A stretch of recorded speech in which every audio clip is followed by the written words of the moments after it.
Estamos listos para la entrevista de esta semana en Cuéntame Más, presentado por Muebles Tony, calidad al mejor precio. Hola, ¿qué tal amigos de Ticket Plus? El día de hoy me encuentro en un episodio más de Cuéntame Más. Mi nombre es Juan Silva y estoy muy contento de recibir en este set nada más y nada menos que a un gran amigo y sobre todo, pues, que lo admiro muchísimo. Es el arqueólogo Julio Jorge Celis Polanco, que nos acompaña en este programa de episodio número 28. Mi querido arqueólogo Julio, ¿cómo está? Buenas tardes. Muy bien, muchísimas gracias por tu invitación y esta oportunidad para poderles contar un poquito de todo esto. No, pues finalmente se me hizo muy interesante comentarle a la gente que nos está viendo a través de Ticket Plus que tuvimos en alguna ocasión la oportunidad de grabar un reportaje. Saludos a mi querida Caro Paz, que fue la encargada y la conductora de Ticket Plus, que fuimos justamente a buscar un poco más acerca de las ruinas arqueológicas, y justamente fue donde conocimos al buen Julio, y que bueno, pues definitivamente tenía muchas cosas que contarnos, muchas anécdotas, mucha experiencia en cuanto a la investigación, en cuanto incluso en escritos que ha hecho, que ha participado en muchas exploraciones, y creo que se merecía estar, por supuesto, en este programa de Cuéntame Más. Pues vamos a empezar un poquito para que nos platique un poquito acerca de cómo fue que decide estudiar, justamente porque es maestro investigador de la sección académica de investigación y estudios históricos de la Benemérita Sociedad Mexicana de Geografía y Estadística. ¿Cómo es que llega todo este nombre a estudiarlo? ¿Cómo es que decide usted de joven decir, me quiero dedicar a la investigación y a la arqueología? ¿Cómo es ese proceso? Bueno, yo pienso que esto comenzó desde la infancia, realmente. Y yo soy originario de la Ciudad de México.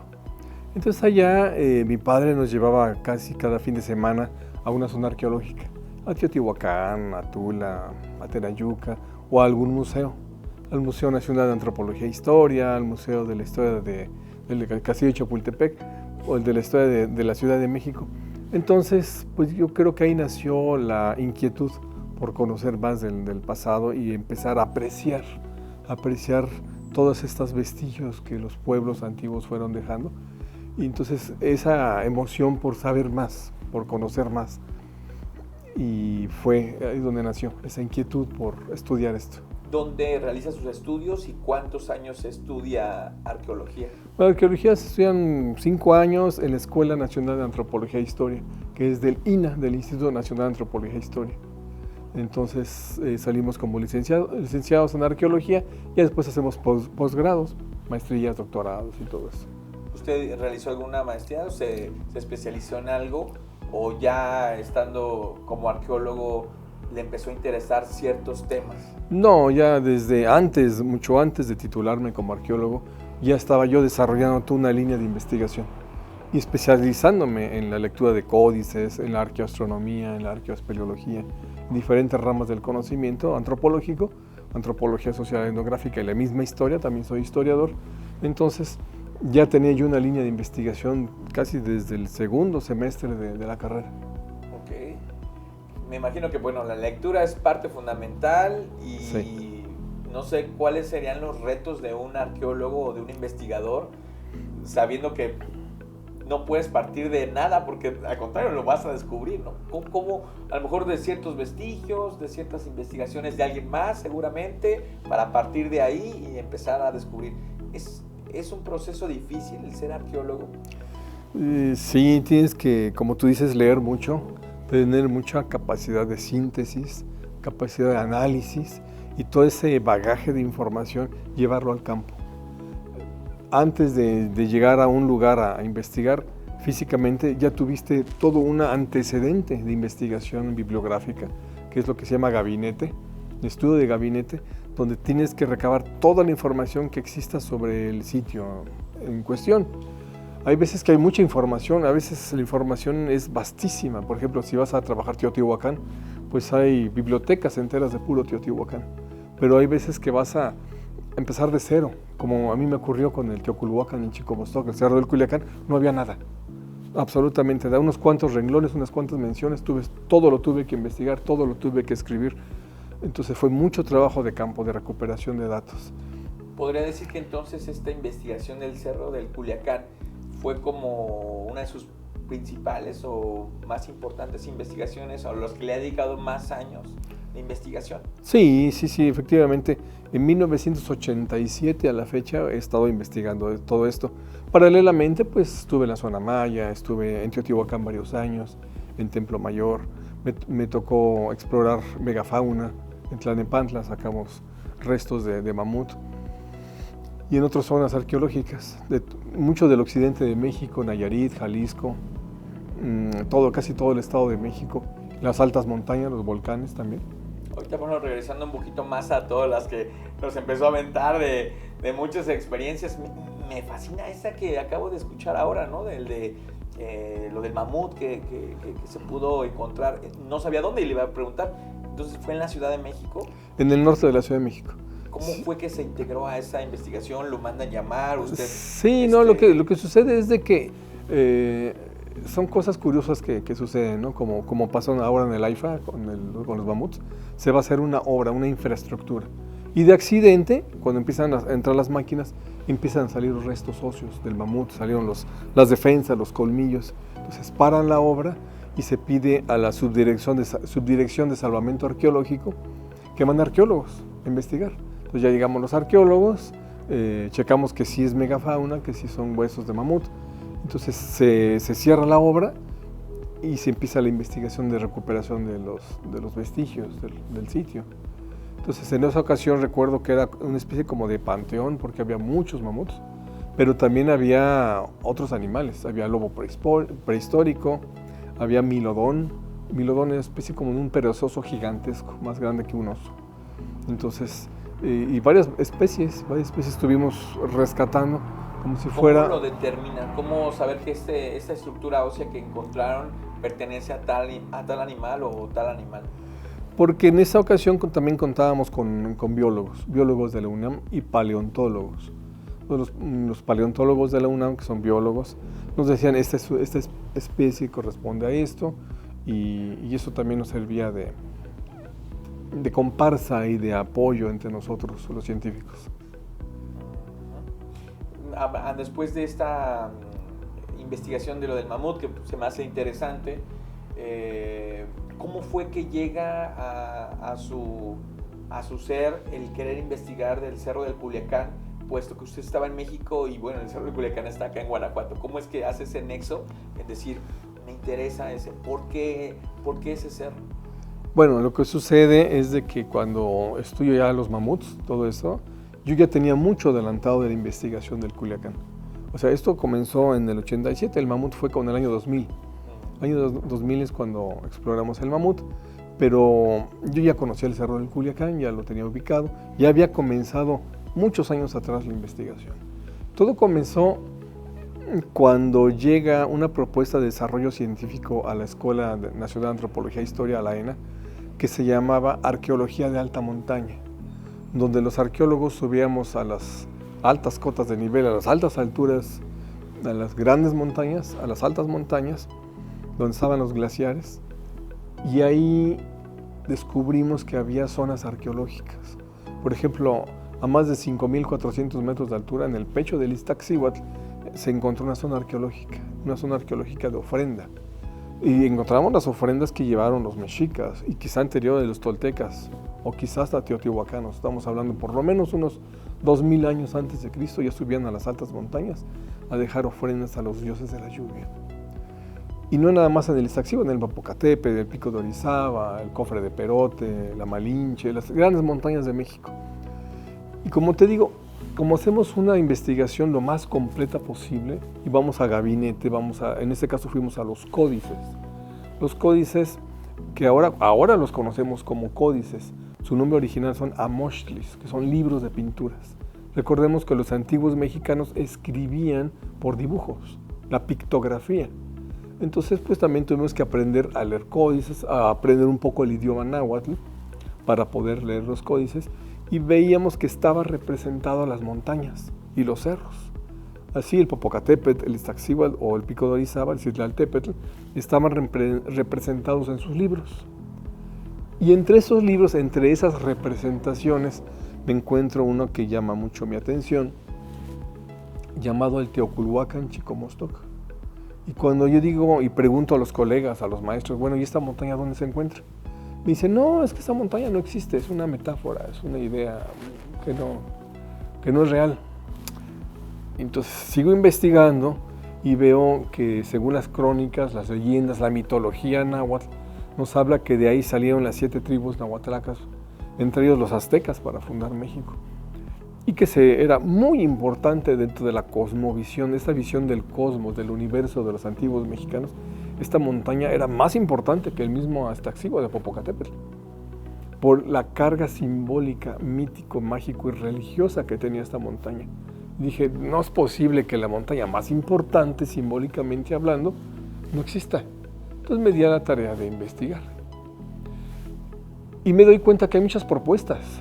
¿Por qué? Porque al ser este Teoculhuacán Chicomostoc, Aztlán, recordemos que los aztecas se llaman aztecas porque salen de Aztlán o vienen de Aztlán.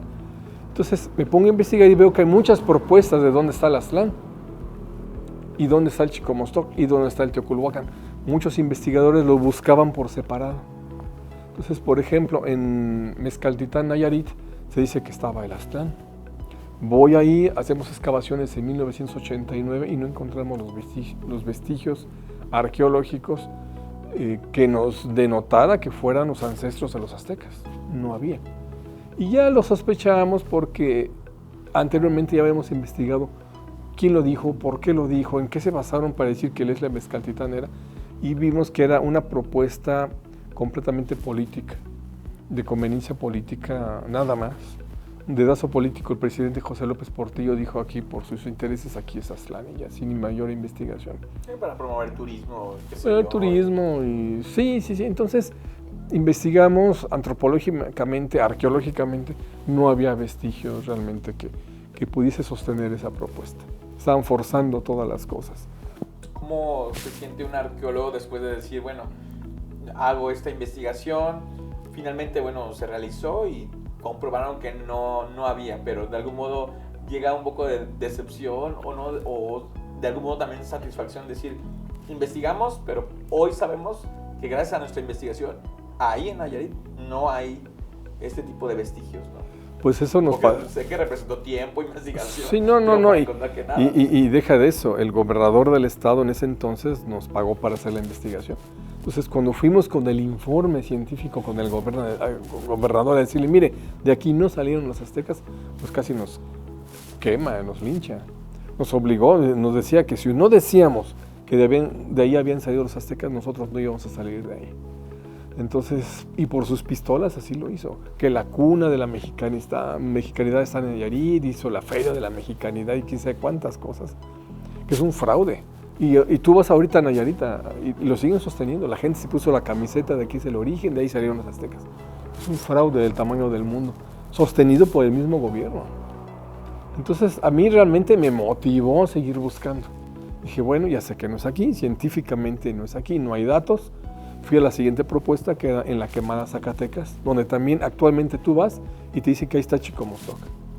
Y había una antropóloga americana que decía que allí habían salido los aztecas y los toltecas. Entonces yo veo que el antiguo nombre de la quemada era Tuitlán, no Chicomostoc.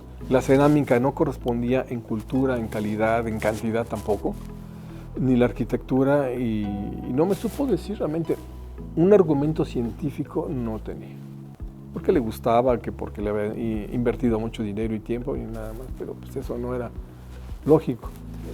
Perdón que lo interrumpa, escucho dos aspectos importantes. Me imagino que para determinar los años o quién habitó, quién vivió, hoy te decía de las artesanías y la arquitectura.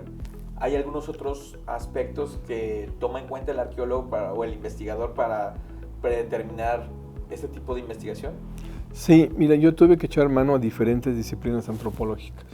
No nada más fue la arqueología pura, sino la etnohistoria, la antropología social etnográfica. ¿Cuál es esto? Era trabajar con la población viva, con la gente. Y con esa gente era preguntarles, de alguna manera sacar información si existía algún indicio, alguna tradición oral que nos remitiera o que me remitiera a ese pasado antiguo. Y lo apliqué en todos los lugares donde se decía que era el Aztlán, y el único lugar donde sí había historia oral, y hay historia oral, fue aquí en Guanajuato. Sigo investigando y un maestro mío, el doctor Román Piñachán, que quizá fue el arqueólogo más importante del siglo XX, casi con él nace la arqueología en México, y descubrió muchísimos sitios arqueológicos. Yo estaba muy grande, ya estaba en silla de ruedas, y me dice, mira, tú que estás investigando sobre las migraciones del posclásico, que es una temporalidad dentro del desarrollo histórico, retoma los trabajos del doctor Paul Kirchhoff, porque él de manera accidental y fortuita descubre que hay una montaña al sureste del estado de Guanajuato que se llama el Cerro Culiacán, y todo indica que es el Teoculhuacán Chicomostoc. Entonces me pareció interesante. El doctor Kirchhoff ya había muerto en 1972 y dejó abierta la investigación, que la quisiera tomar, nadie la quería retomar, yo la retomo y me doy a la tarea de investigar en qué se basó él. Y se basó en documentos del siglo XVI, en códices, en relatos y crónicas, principalmente un códice mapa, un tratado de cartografía prehispánica llamado La Historia Tolteca Chichimeca. Y en ese códice del siglo XVI, que es un tratado de cartografía, menciona perfectamente y ubica con mucho cuidado la geografía antigua de los linderos, los cerros, montañas, ríos y accidentes topográficos en el códice. Sabiendo leer correctamente y traslaparlo con nuestra geografía, dio el Culiacán. Entonces, en este códice hay una narrativa de que había una colonia de toltecas viviendo en Cholula, en Puebla. Toltecas, gente de habla náhuatl, de alta cultura, durante la época del Imperio Tolteca, estamos hablando como el año 1200 de nuestra era, más o menos, 1200. Y esta colonia que estaba viviendo en Cholula, en Puebla, estaba en guerra con sus vecinos, los ayapancas. Estaban perdiendo la guerra. Entonces, dice la crónica que le empiezan a pedir al Dios supremo de la creación del mundo prehispánico, al más importante, que es Ometeotl, el Dios de la dualidad divina, que de hecho es una abstracción filosófica muy profunda. Le piden, y ¿qué van a hacer? Porque están perdiendo la guerra, están muriendo los hombres, mujeres y niños. Y dicen que del cielo oyen una voz muy portentosa que les dicen, no lloren, vayan de regreso a la montaña del origen a traer a los guerreros teochichimecas que ahí viven, que son de sus ancestros, para que los ayuden a ganar la guerra. Y mandan 2 mensajeros. Esos 2 mensajeros caminan durante 6 días haciendo parada en 6 pueblos diferentes. Cuando ubico los 6 pueblos diferentes en la geografía actual, me da al anochecer del 6º día, llegan al Cerro Culiacán. Ese camino me tocó, valga la redundancia, caminarlo. En 1997 me vine caminando desde Cholula, en Puebla. Hice el recorrido que ellos hicieron, pero yo lo hice en 10 días porque en 6 días estaba medio difícil. Y lo hice en bicicleta. Entonces, cuando llego a la montaña por primera vez y veo la forma de la montaña jorobada, pues, Culhuacán significa montaña jorobada. Veo que es una montaña jorobada, que tiene todas las características que las crónicas dicen, que el río Chignahuapan pasa a las faldas de esta montaña, que es el río Lerma actualmente. Coincide geográficamente todo. Entro a la montaña, veo que los terrenos de cultivo hay cerámica, restos de cerámica, de esas vajillas, esas ollas, que le decimos tepalcates, que sí correspondían en calidad, en cantidad a la cultura antecesora de los mexicas, que viene siendo los toltecas chichimecas. Es una cerámica que conocemos como rojo sobre bayo. Entonces fue el primer indicio, dije, wow, coincide. Me meto a las barrancas, veo que hay cuevas y me encuentro a un señor que estaba cuidando sus chivos. Me pongo a platicar con él largas horas y me dice, oiga, ¿por qué será que a este cerro también se le conoce como Chicomostoque? Pero pues, ¿qué es eso? Dije, caray, digo, pues significa el lugar de las 7 cuevas. Ande con razón. Pues aquí tenemos 7 cuevas principales. No me digas. ¿Y las conoce? Sí, pues, sí que yo lo llevo. Me estuvo llevando a esas 7 cuevas principales, como me dijo. Y curiosamente, el nombre de estas 7 cuevas principales, aparte de estar en lengua náhuatl, son nombres icónicos, importantísimos dentro de la historia, de la historiografía de las migraciones del posclásico, de todos esos pueblos que emigraron, no nada más los aztecas, los mismos toltecas, chichimecas que emigraron hacia los valles centrales. El nombre de las cuevas son personajes bien importantes, y también personajes mexicas o aztecas.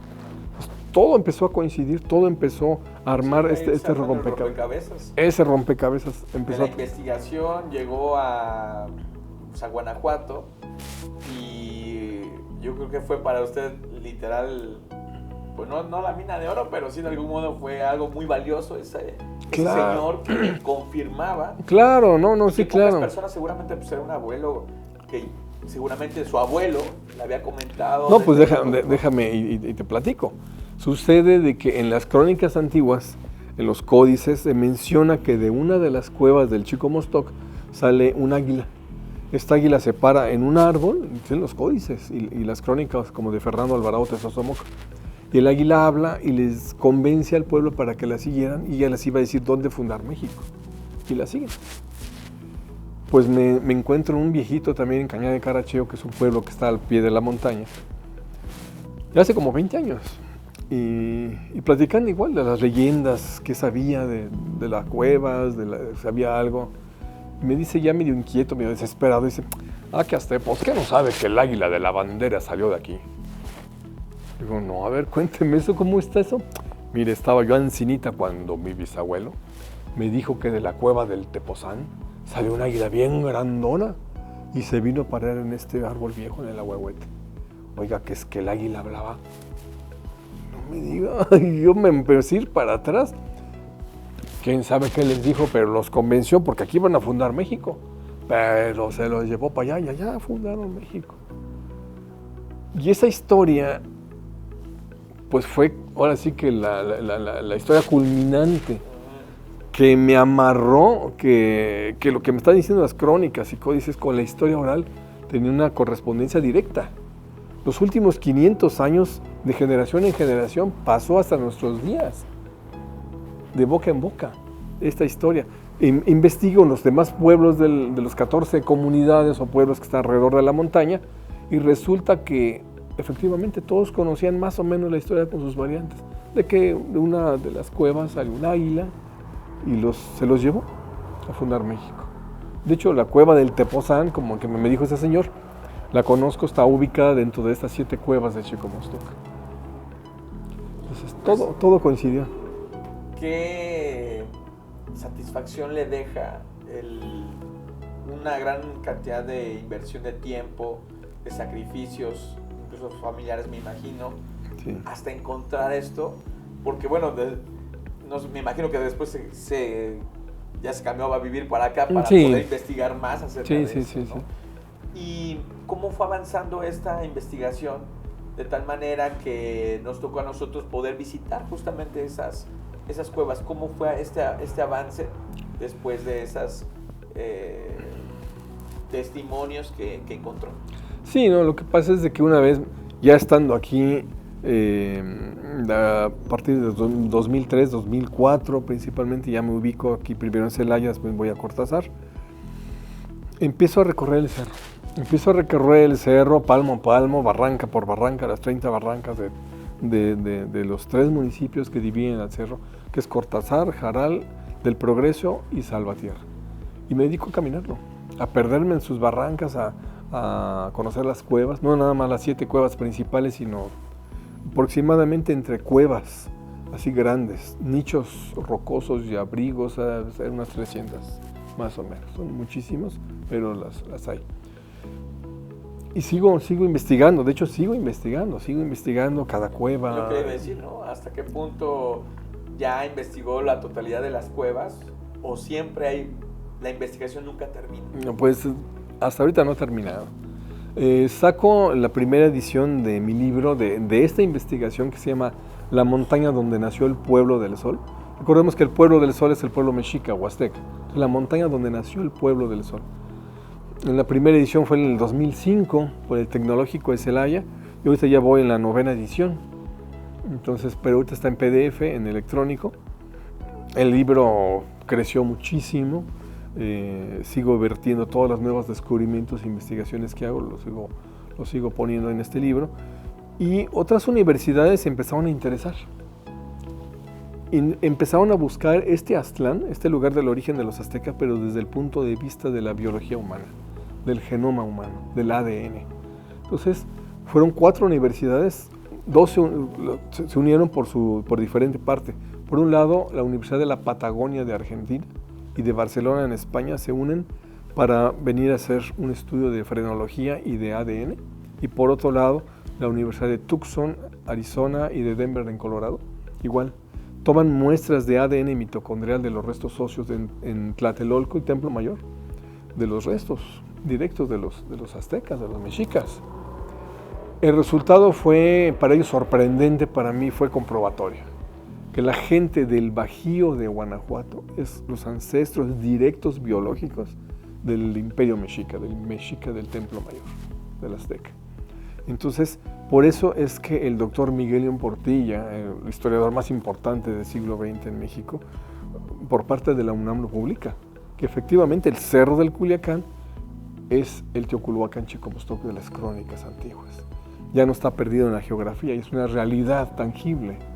Y que para la gente de Guanajuato pues representa un dato histórico importante, muy importante, importantísimo, y lo mejor de todo es que lo podemos visitar.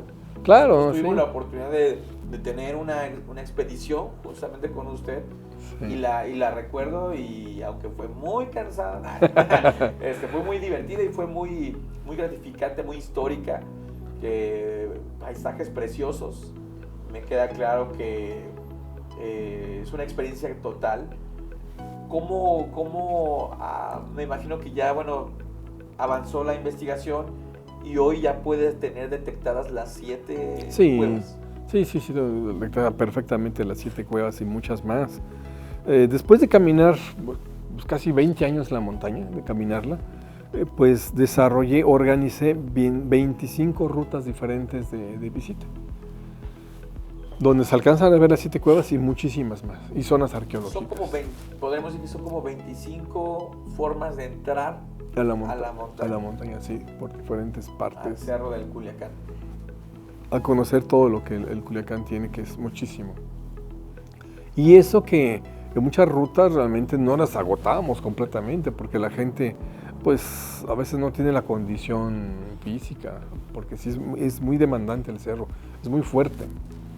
Es muy fuerte, y pues sí, o sea, hay por ejemplo, una sola barranca está dividida en 4 rutas, una sola, porque es tan grande que es la barranca La Paila, la más profunda, es tan grande que, híjole, se necesitan 4 viajes diferentes para más o menos verla, y no al 100%.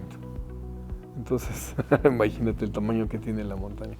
Hay lugares donde hacemos rappel también. Sí, no, pues la verdad que sí, me la pasé increíble, poder escalar de algún modo las montañas, la arbolada que hay, la vegetación que hay, es muy peculiar también a lo que hay en el cerro. En aquella ocasión que fuimos, no recuerdo la fecha, o sea, no recuerdo en el mes, pero sí hacía calorcito, pero bueno, se disfrutaba muy rico también, o satisfactorio el llevar, por ejemplo, una comidita, un picnic, para ya compartirlo con la gente que fuimos, ¿no? Entonces creo que eso está bastante gratificante. Llevar mucha agua, eso sí. Sí, porque uno se deshidrata. No te preocupes con lo demás, con cámaras y demás. Bueno, nosotros llevamos la cámara y demás, pero el agua era lo que era indispensable.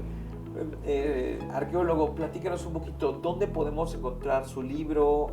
¿Cómo podemos acercarnos más a este tipo de investigación, de conocer su investigación?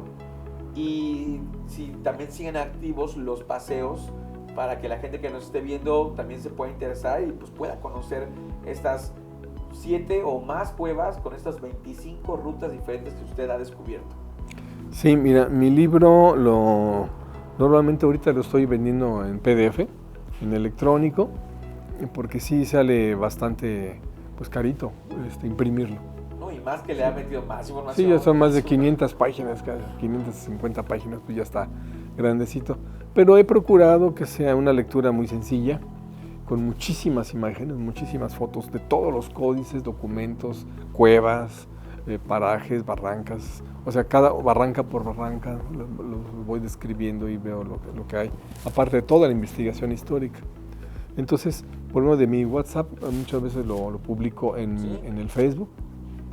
¿Cómo está en WhatsApp y cómo está en redes sociales? En Facebook me pueden encontrar como Arqueólogo Jorge. Arqueólogo Jorge. Y ahí continuamente estoy publicando el libro, ahí publico el Face y publico el WhatsApp, mi número, para que la gente que se interese lo pueda adquirir. Y entonces, pues es una manera muy sencilla. Y los viajes vamos a reanudar posiblemente en quizá la última semana de diciembre, o si no, a la primera semana de enero más o menos. Vamos a reanudar.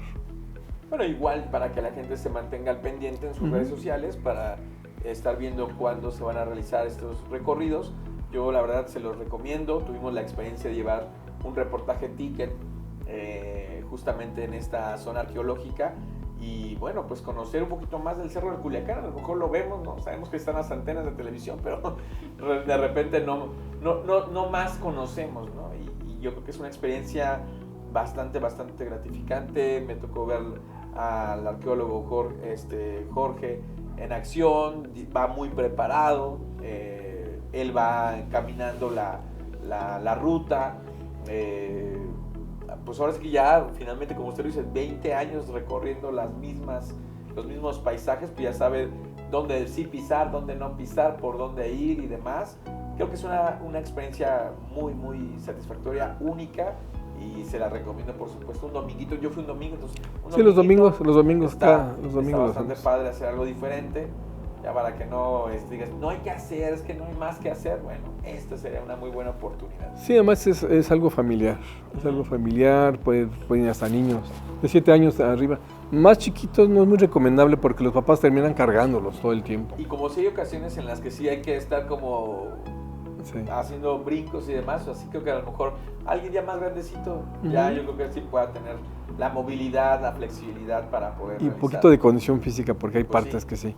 Depende de la ruta, hay rutas muy chiquitas, muy para niños chicos, hay rutas así pequeñitas y hay rutas muy demandantes, entonces depende del grupo, ¿no? Y que el grupo quiera, lo que la gente me diga, pues órale, los llevo a rutas más fuertes. Perfecto. Para terminar la entrevista, aparte de esta investigación, ¿qué le ha dejado el ser arqueólogo a estas alturas del partido, donde ha tenido reconocimientos que le han pedido por ahí parte de sus conocimientos, que ha participado en investigaciones, que ha participado en muchas otras cosas, lo que ha visto, lo que ha descubierto, lo que no ha visto?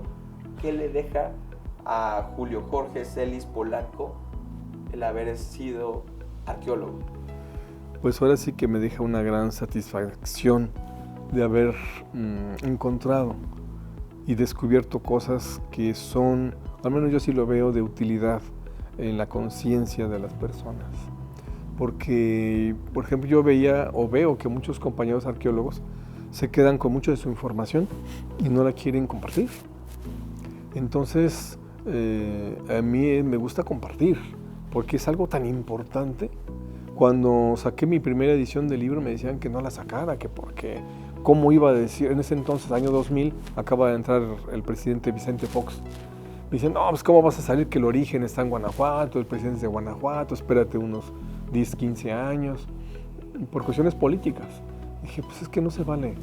El mexicano necesita saber de su identidad, de qué estamos hechos, hacia dónde vamos, cómo estamos construidos. México no empieza cuando el águila se para en el nopal devorando a la serpiente, sino tiene un antecedente mucho más antiguo. Y resulta que ese antecedente, ese origen está aquí en Guanajuato. Y Guanajuato es un punto muy importante en la historia de México en diferentes etapas. Aquí ha sido crisol de muchos movimientos y de muchas cosas. Guanajuato es clave. Entonces, ¿qué me deja? Me deja esa satisfacción de poder entender la historia, de poder entender la fenomenología de cómo estamos construidos los mexicanos, que tenemos muchísimos rostros, muchas culturas, somos un pueblo pluricultural. pero que tenemos una parte también de origen muy antigua, que es el mundo prehispánico. Y cosas que lo vivimos a diario, simplemente un taco de guacamole, por ponerte un ejemplo, ya se comía hace 7,000 años. Y surge de aquí. Aquí se siembra el aguacate. De los primeros vegetales domesticados fue el aguacate, antes que el maíz. El aguacate, el frijol, el chile, con que hacemos las salsas, y después el maíz para hacer las tortillas. Eso ya se comía hace 5,000 años y es completamente mexicano. Y ya es tan cotidiano que no lo pensamos. ¿Cuál es su origen de todo esto? Lo tenemos ya en la dieta normal, pero no sabemos qué tantos años, ¿no? ¿De dónde viene? ¿Cómo se hizo? ¿Cómo se domesticaron las plantas para que el hombre se hiciera sedentario? Y una vez siendo sedentario se crea el calendario. Y una vez creado el calendario se crea la cultura, que de alguna manera también llega a nosotros. En el inconsciente colectivo tenemos todavía mucho del México prehispánico. Próximos proyectos que tenga o investigaciones o en las que esté trabajando, ¿qué depara el futuro para usted? Pues mira, seguimos muy inquietos para ir por las demás montañas. El Cerro Culiacán es una de las principales montañas, pero hay muchas más montañas sagradas en México, en diferentes escenarios geográficos y nichos geográficos. No nada más el Valle de México, sino todo el eje neovolcánico transversal. Muchos de esos volcanes eran sagrados, en las sierras. Entonces, o sea que las cuevas y las montañas hay mucho por dónde investigar todavía. No nos va a alcanzar la vida para poder estudiar todas las montañas. Pero por lo menos sabemos que la investigación que ha realizado la dio a conocer, la estamos conociendo, por eso lo invitamos el día de hoy para que también más personas conozcan esto, que conozcan su labor, que lo conozcan a usted, pero que lo conozcan a usted que a través de su investigación de años y que hoy se ve un fervor, una dedicación, el hecho de decir, no importa en dónde me encuentre o a dónde vaya, pero donde haya dejado su huella a través de la investigación, pues fue en Guanajuato. Aunque es oriundo de la Ciudad de México, pues ya se vino para acá a radicar a Guanajuato para seguir investigando el Cerro del Culiacán. Y bueno, pues yo creo que no nos queda más que agradecerle por el día de hoy, por su tiempo y por todo el tiempo que ha invertido en esta labor. Pocas personas con su profesión, o al menos pocas a las que tenemos el acceso. Y la verdad le agradezco mucho el que nos haya podido compartir, y la gente que esté interesada, nuevamente aquí va a aparecer sus redes sociales de arqueólogo Jorge, para que puedan estar por ahí en contacto con él, y ya cuando se reactiven estos paseos tienen que ir porque tienen que ir, simplemente. Pues muchísimas gracias. No, al contrario, muchísimas gracias a ustedes, de verdad, muchas gracias a ti por tu invitación y por esta oportunidad de platicarles un poquito lo que hacemos los arqueólogos. Perfectísimo, y lo que hace por aquí el gran maestro. Muchísimas gracias, este fue un episodio más de Cuéntame Más a través de Ticket Plus, tu acceso al entretenimiento. Esto fue Cuéntame Más, un concepto de Ticket Plus, tu acceso al entretenimiento.